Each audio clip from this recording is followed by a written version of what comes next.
이 오병이어라고 하는 기적은 어떻게 보면 복음서 내분에 다 기록되어져 있는 그런 사건입니다.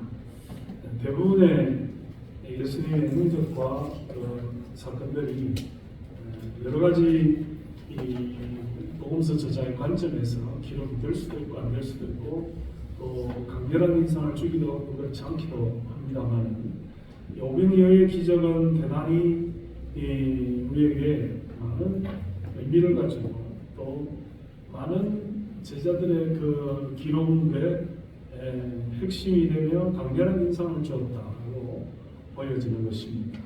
어쨌든 사람들이 이 신통해하는 것은 우리가 쭉 성경에 나타나는 기록들을 봅니다만 물이 변해서 포도주가 된다라든지 요한복음에만 해도 또 베데스다 연못에 38년 병자가 낫는다든지 또 성령이 눈을 뜬다든지 4개월의 집에 초대를 받는다든지 이런 우리가 얼핏 생각할 때 여러 가지 사건들이 있지만 이런 사건들보다도 더 강렬한 것은 내 입을 통해서 내 배에 뭔가 음식이 들어온다. 이게 아마 사람들에게는 굉장히 인상적이었던 것 같아요.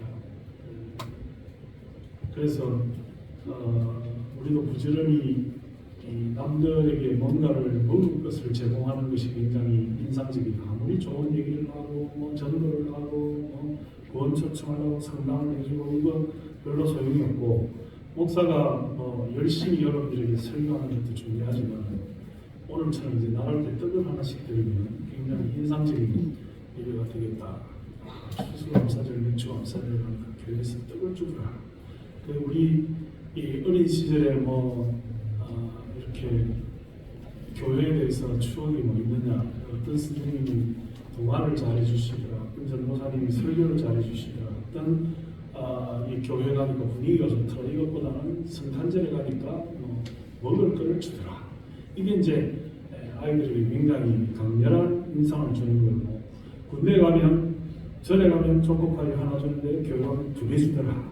요구르트도 주더라. 이게 이제 그 아이들이 벌써 20살이 넘더라도 초코파이 하나에 왔다 갔다 하는 그런 입으로 음식이 들어가는 것이 얼마나 큰 영향을 주는지를 보여주는 거예요. 그러니까 사복음서에 다 기록되어져 있는 공이 기록되어져 있는 마태복음 14장에 마가복음 6장에 누가복음 9장에 오늘 요한복음에 기록되어져 있는 이 사건이 뭐냐 하면 오병이어의 기적 사건이다. 우리 떡 5개 물고기 2마리가 사람들에게 굉장히 예수 그리스도가 메시아라는 것에 대한 인상을 강렬하게 심어준 사건이었다라고 하는 것입니다. 예수님께서는 이 요한복음을 잘 살펴보면 이런 필요들을 채워주시는 예수님인 걸 알 수가 있어요.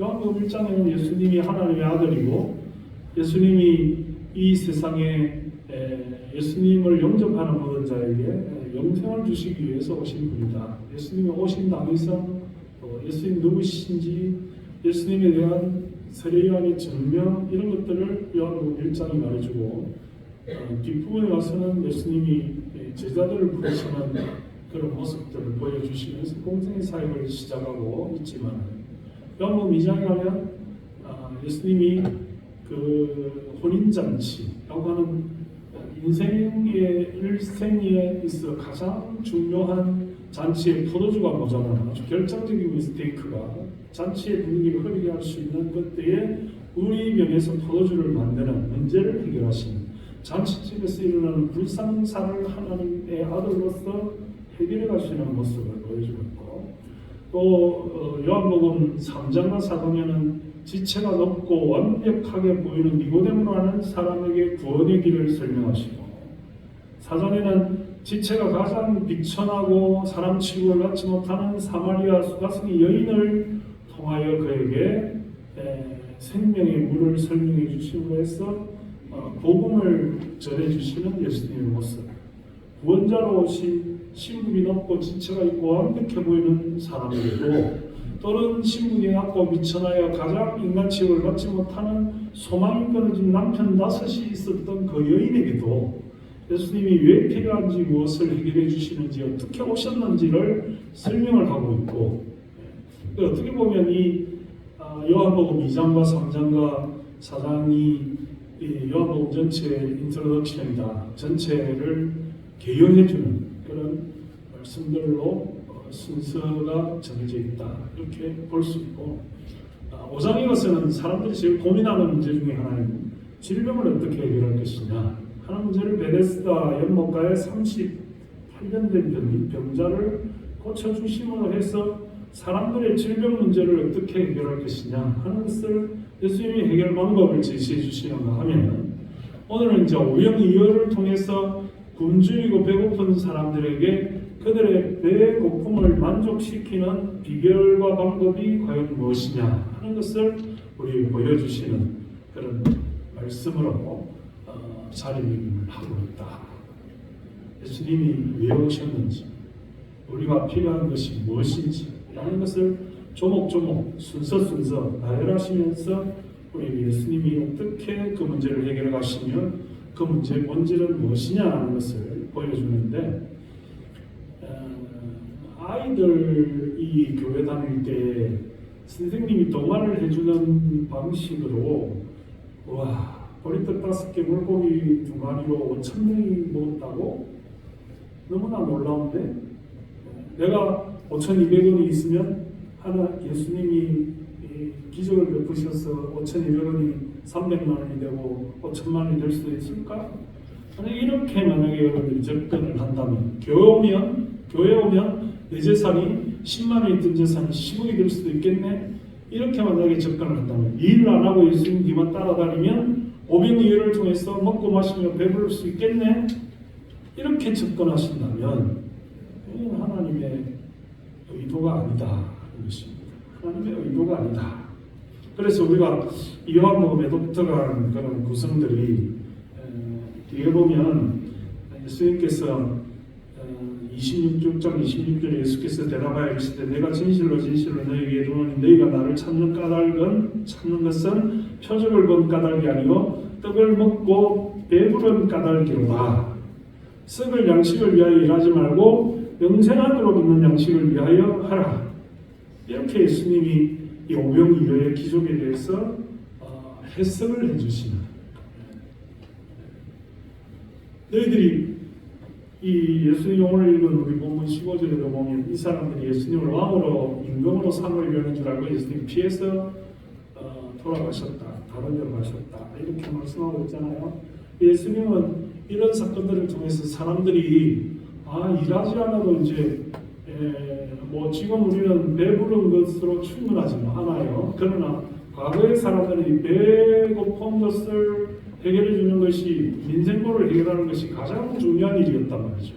그래서 예수님 뒤를 따라다니면 보리떡 5개 물고기 2마리로 5,000명이 먹고 12광주리가 남는 일들이 종종 일어날 것이니 이 사람이야말로 우리들의 지도자가 될 것이 아니냐. 여러분들이 예를 들어서 미국의 지금 대통령 선거를 하는데 조 바이든하고 도널드 트럼프하고 이렇게 경쟁을 합니다만, 누가 더 노인이고 더 침해에 노출되어 있느냐, 그런 경쟁을 한다고 아주 사람들이 회자가 되고 있습니다만, 최악의 대통령 선거다 이렇게 하는데, 그들이 대통령을 선출하면서 표를 찍는 여론조사의 동향을 보면 누가 내 배를 더 불려줄 것이냐, 그거거든요.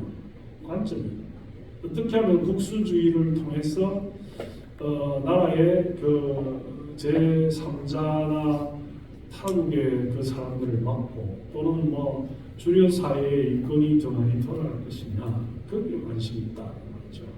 그러니까 예수님은 그런 식으로 우리에게 보리떡 5개와 물고기 2마리가 확장되는 것을 통해서 우리의 배를 불리는 것에 오늘의 이 사건의 초점이 있는 것이 아니다. 그것이 예수님의 하나님의 본래의 의도가 아니다 하는 것을 우리가 잘 생각을 하면서 이 본문에 접근을 해야 된다 말입니다. 우리가 여러분들도 어떻게 보면 보리떡 5개 물고기 2마리로 5,000명을 먹이는 그런 기적이 일어나기를 바라고 교회 오실 수도 있어요. 그게 너무 너무 전적으로 나쁘다 이렇게 말하기는 쉽지 않습니다. 그럴 수 있죠. 그럴 수 있지만 본질적으로 핵심적인 신앙의 접근, 믿음의 성숙함이라는 것은 육신의 내 배부름을 위해서 교회하는 것이 아니다 말입니다. 병났고 예를 들어 베데스다 연못에 38년 된 병자가 천사가 내려서 물을 동하게 하고 뛰어들면 낫는다. 이런 막연한 병고침의 어떤 목표를 가지고 오는 것이 교회가 아니고 막연하게 오병이어의 기적과 역사가 일어나는 것을 바라보고 오는 것이 교회의 본질이 아니다 이 말입니다. 그러니까 그 5,000명이나 되는 사람들이 예수님이 베풀어 주신 오병이어의 기적의 혜택을 보았지만 그들이 예수님을 끝까지 지켜주지 못했다 이 말입니다. 십자가에 달리신 예수님에게 손을 들어 흔들며 저주하고 바라바를 우리에게 주시고 예수를 십자가에 못 박으소서 하는 그 사람들이 될 수도 있다 이 말입니다. 우리가 육신의 만족을 위하여, 복을 위하여, 배부름을 위하여, 육신의 향락과 즐거움을 위하여 이 자리에 와서 예배를 드린다면 하나님의 본질적인 의도가 뭔지를 한번 돌이켜 생각해 봐야 되고 오병이어의 기적 사건이 우리에게 시사해 주려고 하는 하나님의 의도가 무엇인지를 깨달아야 된다. 썩어질 육신의 양식을 위하여 일하지 말고 여러분들이 일자리 되게 중요하잖아요. 한 달에 얼마씩 봉급을 받는지 굉장히 중요하잖아요. 또 그것을 어떻게 정립해가지고 자녀들에게 물려줄 것인지 굉장히 중요하잖아요. 근데 다 썩어질 것들이란 말이죠. 그런 육신의 페이먼트 여러분들이 수고하면서 먹어야 되고 마셔야 되는 그런 양식들 목사님 그 육신의 생존을 위해서 만약에 끊어진다면 나는 이 자리에서 나가도 좋습니다 이렇게 생각하실 수 있잖아요. 여기 온 것은 병을 고치고 봉급이 늘어나고 아프지 않고 자녀들이 잘 되고 내가 진급하고 좋아지는 것을 위해서 온 것이지 그것이 이루어지지 않고 충족되지 않는다면 내가 교회에 있을 이유가 없다고 그렇게 말한다면 우리 신앙생활은 헛된 것이다. 본질을 놓치는 것이다 하는 것입니다. 자 말씀으로 돌아가서 우리가 6장 1절에 그 후에 예수께서 디베랴 갈릴리 바다 건너편으로 가시며 큰 무리가 따르는 병자들에게 행하시는 표적을 보았습니다. 5장에 있는 38년 된 병자를 베데스다 연못에서 고치시는 그런 놀라운 미러클을 중심으로 해서 예수님을 그만이 따라왔다 이 말이죠. 예수께서 산에 올라서 제자들과 함께 거기 앉으시니 마침 유대인의 명절 유월절이 가까운지라 예수께서 눈을 들어 큰 무리가 자기에게 오는 것을 보시고 빌립에게 이르시되 왜 빌립에게 이야기를 했을까요? 성경에 보면 이 베세다라고 하는 디베랴 갈릴리 바다 건너편이 이 빌립의 고향 출신지예요. 그래서 예수님 제자 중에 이 지역 사정이 가장 밝은 사람이 빌립이다 이렇게 보여지고 또 예수님 질문을 통해서 빌립은 대단히 똑똑하고 명석한 눈의 소유자였다 이런 것을 알 수 있습니다. 예수께서 질문을 합니다. 빌립에게 이르시되 우리가 어디 가서 떡을 사서 이 사람들을 먹이겠느냐. 예수님은 많은 사람들이 예수님 말씀을 듣고 해가 점으로써 먹을 것을 구하지 못했을 때 배고픈 저 사람들을 좀 배불릴 수 있는 방법이 없겠느냐라고 하는데 관심을 가집니다. 우리의 육신의 식생활과 세상적인 삶에도 예수님은 관심을 가진다 이 말입니다. 그걸 도외시하면서 생명의 양식 하나님의 말씀만 가져라 이렇게 말하지는 않으세요. 예수님이 우리에게 육신의 삶도 관심을 가지신다는 거죠. 그래서 예수님의 제자 빌립에게 질문합니다. 이렇게 말씀하시면 친히 어떻게 하실지를 하시고 빌립을 시험하고자 하시니라. 예수님은 이런 오병이어의 사건들이나 기적들이 그냥 우리에게 아무런 의미 없이 주어진 것이 아니라 예수님을 따르는 제자들에게 테스트하는 그런 이유도 있다 이 말입니다. 우리가 교회 일꾼되고 여러분들이 집사, 우리가 선택하고 권사 이렇게 했을 때에 그분들이 과연 교회의 여러 가지 위기적인 상황과 어려움들을 어떻게 해결하는지를 보시는 거예요. 그래서 그 일들을 제시해 주는 거고 그 일들에 대해서 어떤 처리 방법을 가지고 있는지를 예수님 살펴보시기를 원하는 거예요.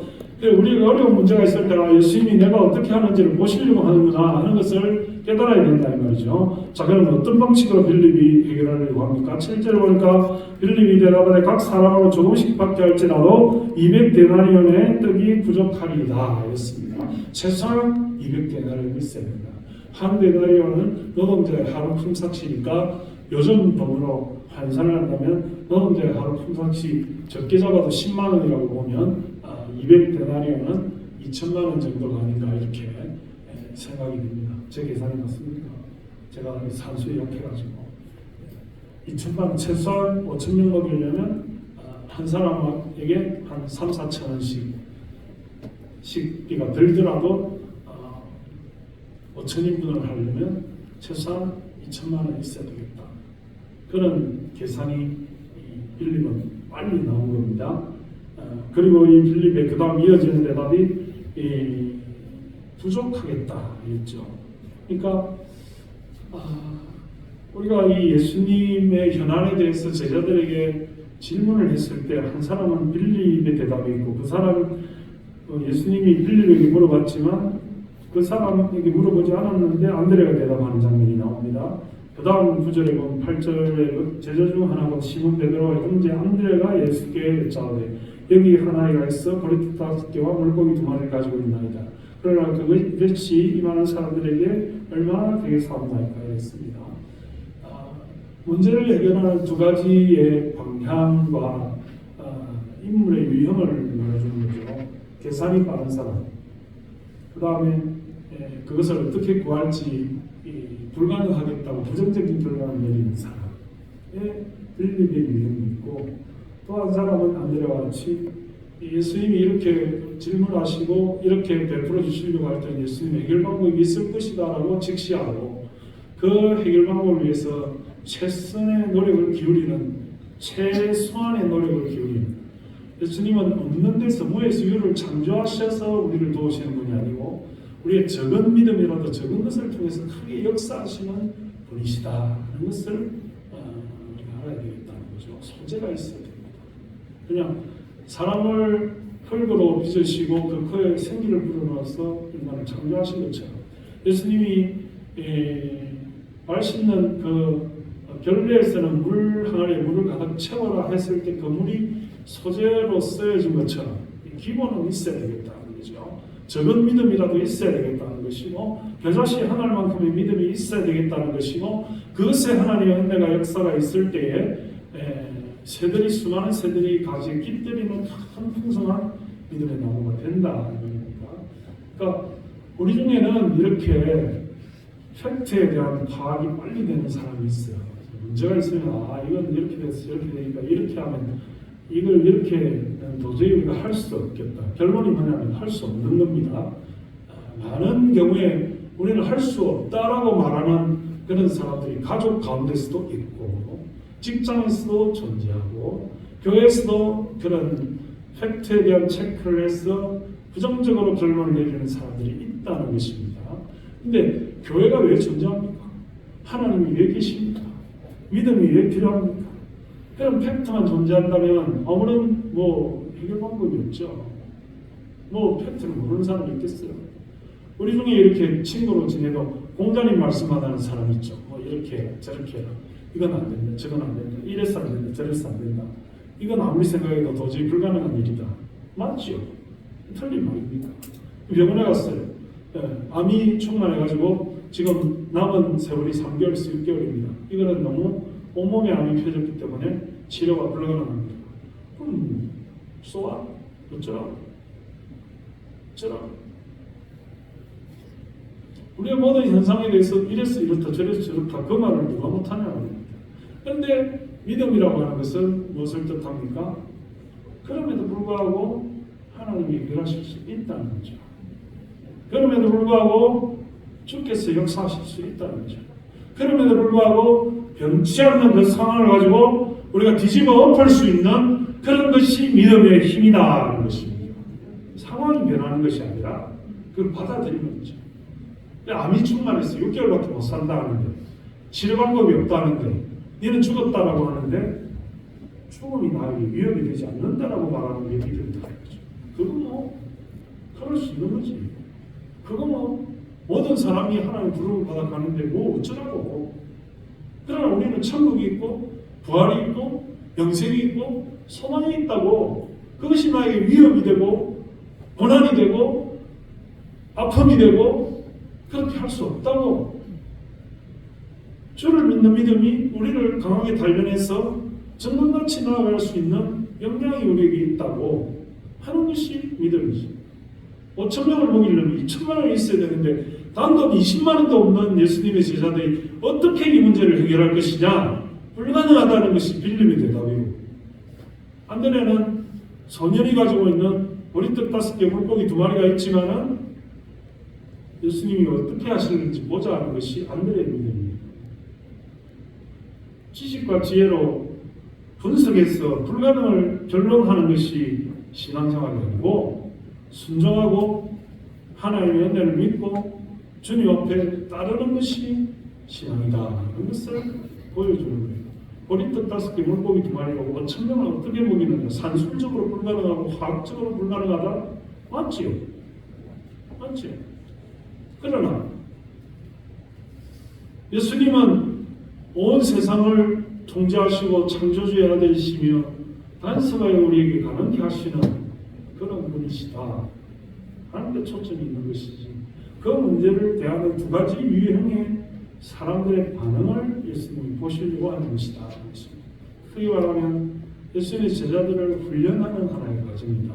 그것이고, 우리도 이런 기가 막힌 일들을 만났을 때 어떻게 해결해 나갈 것이냐 하는 것을 교육시키려고 하는 하나님의 의도가 있다. 그것을 우리가 이 사건을 통해서 생각해 볼 수 있다. 자, 예수님은 세상에서 공세리 사역을 시작하실 때에 사탄이 예수님을 시험하여 돌들이 변하여 떡이 되게 하라 그랬죠. 돌이 변하여 떡이 되게 하라. 예수님이 신명기 말씀을 가지고 뭐라고 대응하셨어요? 사람이 떡으로만 살 것이 아니요 하나님의 입술 말씀으로 살 것이니라. 예수님의 떡에 대한 개념은 어떤 거죠?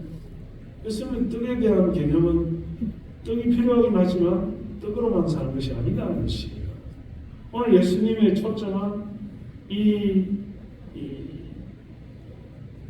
오병이어의 기적 사건이 우리에게 주는 육신의 필요 욕구를 충족시켜 떡으로 배불리는데 예수님의 모든 목표가 있는 것이 아니다. 그래서 예수님이 이제 6장을 쭉 읽어보면 우리가 시간이 없어서 다 못 읽어봤지만 내가 생명의 떡이다. 예수님이 내가 주는 물은 영원히 목마르지 않는다 라고 하는 사장의 접근과 아주 유사한 나는 생명의 떡이다. 나를 통하여 너희들의 모든 세상을 향한 그런 배부름에 대한 욕구를 해결할 수 있다. 이것을 예수님이 말씀해 주고 있다는 것입니다. 그러니까 썩을 육신의 양식을 위하여 살지 말고 생명의 떡 되시는 예수 그리스도를 너희들이 묻고 하나님의 말씀으로 이 세상을 사는 것이 믿음을 가진 사람들의 삶이다. 이것을 말씀해 주는 거예요. 다시 말하면 여러분 한번 보십시다. 제가 일주일에 한 번씩 제 텃밭이 덕이동이라고 일산하고 파주 사이에 있는데 제가 한 10평 채 못되는 그런 텃밭을 세 고란을 가지고 있습니다. 한 평소에 1년에 한 10가지 정도의 작물을 심는데요. 뭐 가을 작물은 따로 심습니다만 가을에는 이제 배추 100개, 무 100개 항상 심어가지고 우리 김장할 때 좀 이렇게 교인들과 나눠 먹는 것이 목표고, 또 봄에는 고추, 토마토, 호박, 오이, 깻잎, 또 뭐 로메인, 땅콩, 참외 뭐 이렇게 여러 가지 작물들을 심어서 농약이라든지 무슨 이런 대비 이런 걸 사용하지 않고 친환경 그런 소재를 가지고 합니다. 일주일에 이렇게 한 번씩 평균 가는데 일주일에 가보면 여러분들이 흔히 사용하는 그 이마트 쇼핑 가방 500원짜리 거기 가득 찰 정도로 이렇게 수확을 일주일에 한 번만 그렇게 나옵니다. 제일 빨리 자라는 게 호박이 빨리 자라. 고추도 많이 열리고 올해는 굉장히 이게 장사가 잘 돼, 이런 말로 수확이 농사가 잘 됐다 이렇게 표현을 하는데, 보세요. 흙이 있고 태양이 있고 물이 있으면 먹고 살기에 부족함이 있다고 저는 생각합니다. 그래서 제가 은퇴를 하고 나면 벼농사를 한번 지어보는 게 제 소망입니다. 조금 어렵다고 하는 그런 한 100평 정도의 논을 사가지고 이렇게 벼농사를 지어서 거기에서 수확하는 쌀로 밥을 지어 먹고 싶은 생각이 들어요. 너무나 세상의 작물들이 이런 유전자 조작, 콩 같은 것도 그렇고 이런 농약, 방부제 이런 것이 너무 많으니까 좀 오래 살려고 하는 게 아니라 건강하게 살고 싶어서 그런 무공의 이런 생산물들을, 그렇게 여러분들이 땅을 향해서 농사를 짓고 땀을 흘리고 수고를 하고 만지고 이렇게 너무 행복하다는 것을 제가 우리 집사님 맨날 제 보고 놀리는데, 밤에 누워있으면 그 농작물들이 너무 하다는 거죠. 그 여린 오이, 또 호박, 고추 이런 꽃을 펴서 요만큼 씨를 열면서 이것들이 크가는 것들이 너무 삼삼해서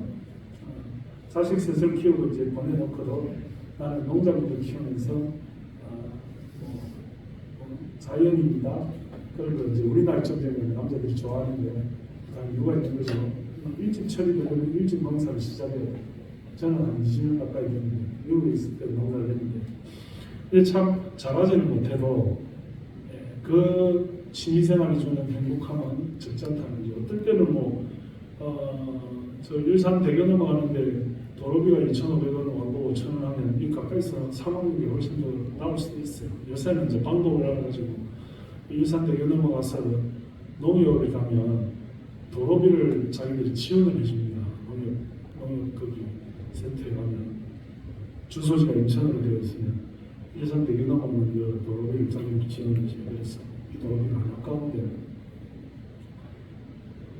그 기가 막히는 것이 고추대 하나 모종을 이렇게 500원, 1,000원 주고 심어놓으면 거기에서 고추가 위로 열리고 한 주 지나서 가면 또 열리고 한 주 지나서 가면 또 열리고, 올해 고추 농사가 얼마나 잘 되는지. 거기 우리 오이, 아삭, 고추를 심었는데 식사 때마다 그거 한 4개, 5개 먹으면 배가 흘러요. 너무 행복해. 고추가 달아. 그 시장에서 파는 그 마트에서 파는 거랑 완전히 품질이 다릅니다. 억세고 뻣뻣하지 않아요.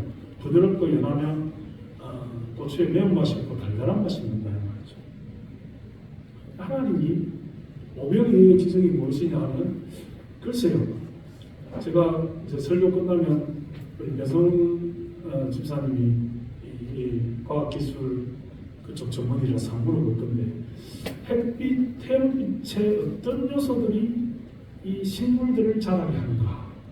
거기에 과학기록으로 그 스펙트럼을 조사를 해보면 그 빛의 어떤 요소가 이런 우리가 광합성 이런 걸 배웠는데 그런 거 말고 진짜 그런 요소들을 우리가 개발을 할 수 있다면 공장에서도 얼마든지 그런 빛들을 이렇게 비추어서 식물들을 자라게 할 수 있지 않을까? 이게 기가 막히는 거죠. 아니, 땅이 있고 물이 있고 빛이 있으면 식물이 자란다는 것이, 씨앗 하나 심으면 몇 개씩 열린다는 것이 말이 되냐고. 저는 항상 이 부분을 대할 때마다 그런 생각이, 오병이어가 뭐냐? 씨앗 하나 심었는데 100개씩 200개씩 열리는 거죠.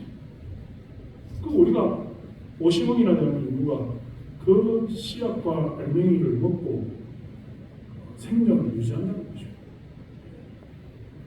아침에 식사하신 분들 쌀알을 몇 개 먹었어요? 저는 아침에 식사를 안 하기 때문에 잘 모르겠는데 아마 수백 개, 수천 개 쌀알을 먹었겠죠. 근데 익스텐션, 확장되지 않는다면 그 한 알이 땅에 심겨져서 싹이 나고 태양빛을 받고 물을 먹어서 확산되지 않으면 어찌 사냐고. 그 기적이 아니냐고. 이 보리떡 5개, 물고기 2마리는 육신적으로 화학적으로 볼 때 눈에 보이는 것을 계속 떼줘도 없어지지 않는 5,000명을 먹이는 놀라운 일이 있었지만, 하나님의 창조의 승리와 원리는 여전히 그렇다는 거죠. 모든 식물들이 씨앗 하나 땅에 뿌리고 심었을 뿐인데 제가 여러분들 굉장히 부지런해 보이니까 엄청나게 게으릅니다. 제가 엄청나게 게으르거든요. 농사지을 타입이 절대 아니에요. 그런데 일주일에 한 번씩 가서 풀 조금 뽑아주고 뭐 가지 조금 채주고 그 다음에 뭐 수확물을 얻어오는 것밖에 없는데 하나는 한 가지 100개씩 감당을 못해가지고 내가 오늘도 우리 집사람한테 점심 때 우리 고추 된장에 찍어서 먹으면 참 좋겠다 이랬는데 워낙 할 일이 많아가지고 깜빡했는데 우리 식구는 감당이 안 돼요. 그 고추 잘라가지고 냉동실에 넣어놔도 내년에 먹고 남아요. 모든 우리 성도님들하고 그래도 점심 때 솔직히 된장 찍어서 먹을 정도는 다 된다. 수확이 아무것도 안 하는데 그냥 심고 땅이 품어주고 하늘에서 비가 오고 햇볕이 적당하게 비춰주는 그것만으로도 먹고 살 수 있다. 욕심 부릴 필요가 없다. 그런 걸 보면 아둥바둥 열심히 회사 다니고 월급 받아가지고 그거 다 먹고 살자고 하는 일인데 여러분들이 맛집 뭐 풋밥 먹거리 좋아하는 그런 분들 계세요. 태국 음식 먹고 뭐 베트남 쌀국수 먹고 또 뭐 짜조도 먹고 뭐 차이나 음식 먹고 뭐 이탈리안 뭐 파스타 뭐 프랑스 음식 그 다 미원 맛이야. 다 미원 맛이. 그거 뭐 출사가지고 먹을 필요가 없어. 제일 맛있는 게 뭔지 알아요? 내가 농사 지어서 농약 안 치고 모공이로 고추 따다가 쌈장에다 푹푹 찍어서 찬물에 밥 말아 먹으면 제일 맛있어. 목사가 한 말을 믿으세요. 뭐 좀 그렇게 당기면 라면 하나 끓여 먹으면 돼. 라면도 아주 국물을 맛있게 해가지고 국물 많이 넣으면 맛이 없으니까 맛있게 해가지고 짝짝 졸여가지고 그렇게 먹으면 되게 맛있어. 좀 뭐 더 자극적인 고추장 좀 넣어가지고 매운 불닭만 뭐 이런 거 먹으면 맛있어. 요는 하나님이 주신 기적으로 우리가 산다. 하나님 주신 기적으로 산다. 육신의 떡이 중요하냐 말씀의 떡이 중요하냐. 육신의 여러분들의 수확과 소득이 중요하냐 말씀의 수확과 소득이 중요하냐. 썩어질 것들을 위하여 일하지 말고 썩지 않을 영생을 위하여 생명의 말씀을 가지고 일하라. 적은 믿음으로 테스트를 받으면 그 믿음이 큰 믿음이 되어서 생명을 능가한다.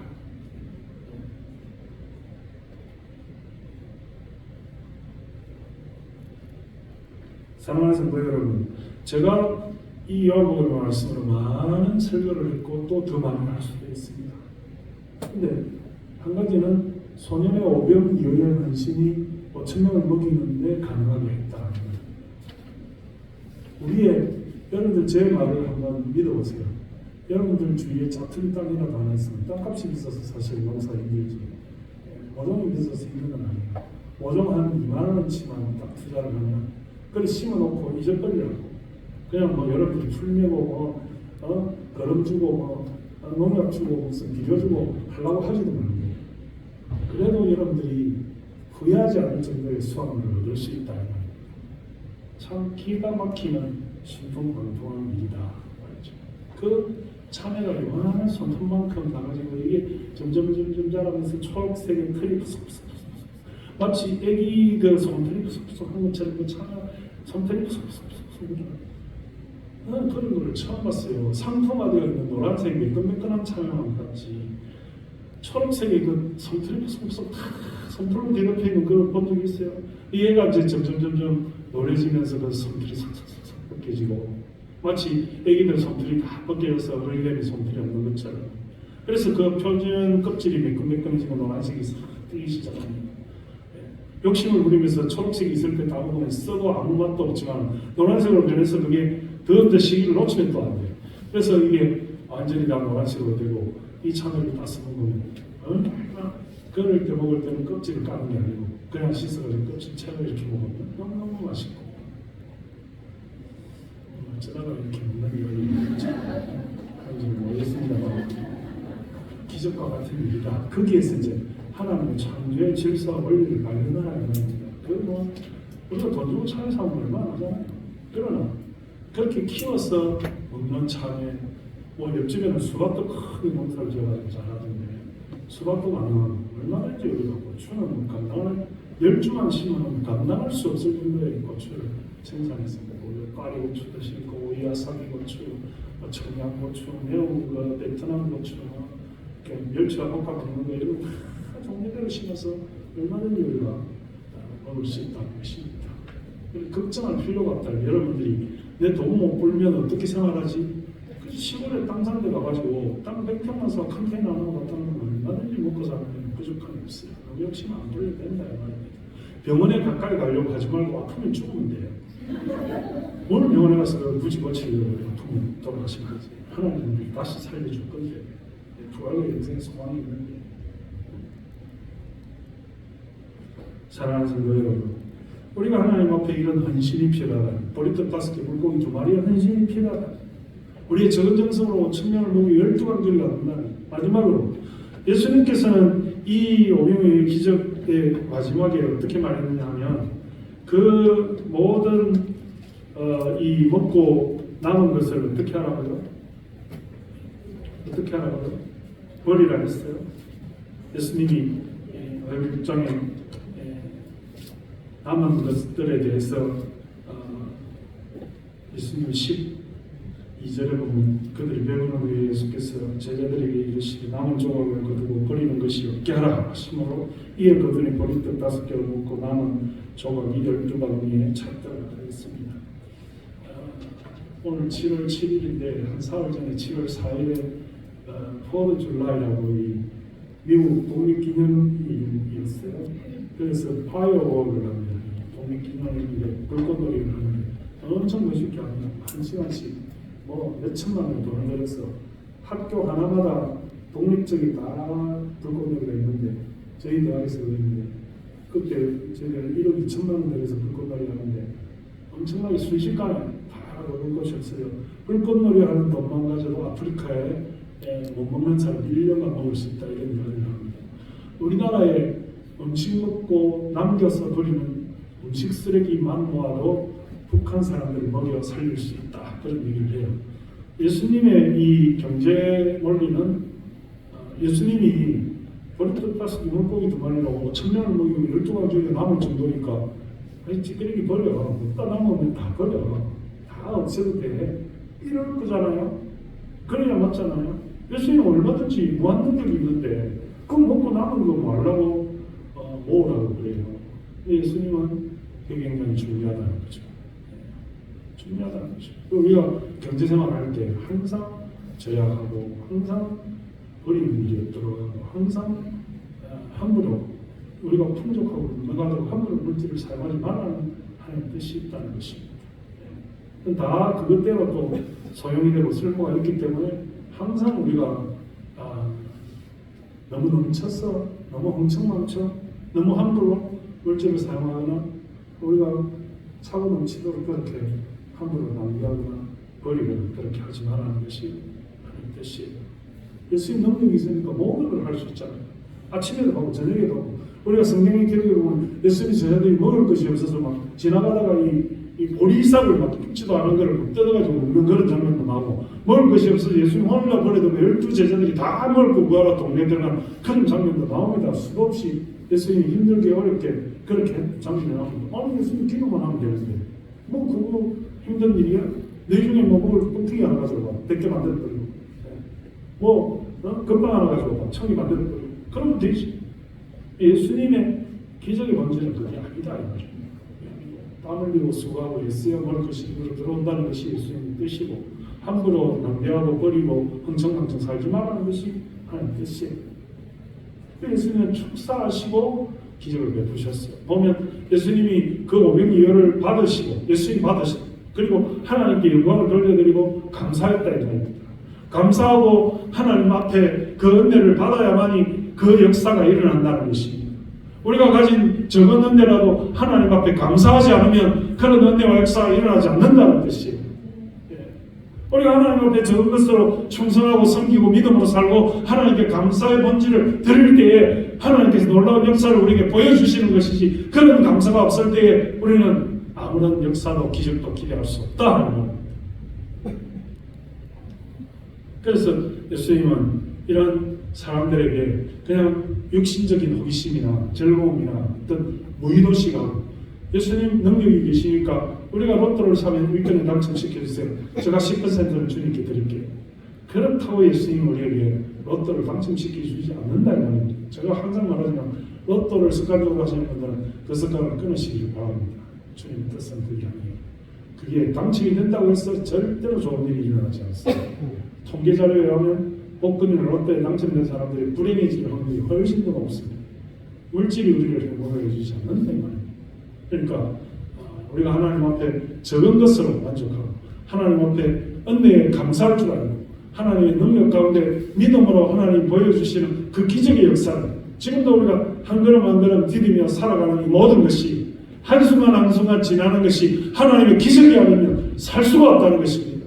한 끼를 먹고 하루를 살고 말하고 걷고 행동하며 눈으로 보는 모든 것이 기적의 역사가 아닐 수가 없다 이 말입니다. 그것에 대해서 감사하지 못하고 하나님의 은혜에 만족하지 못한다면 우리는 항상 공격 속에 살아가는 인생이 될 수밖에 없다는 거죠. 뭐가 걱정이 되고 뭐가 염려가 되고 뭐가 괴로움이며 뭐가 불평이냐 이 말입니다. 빌립처럼 현실을 직시해서 안 되는 것만 생각하지 말고 안드레처럼 주님을 순종해서 하나님 앞에 불가능이 없다는 자세로 살아가는 그런 신앙이 되시길 바란다.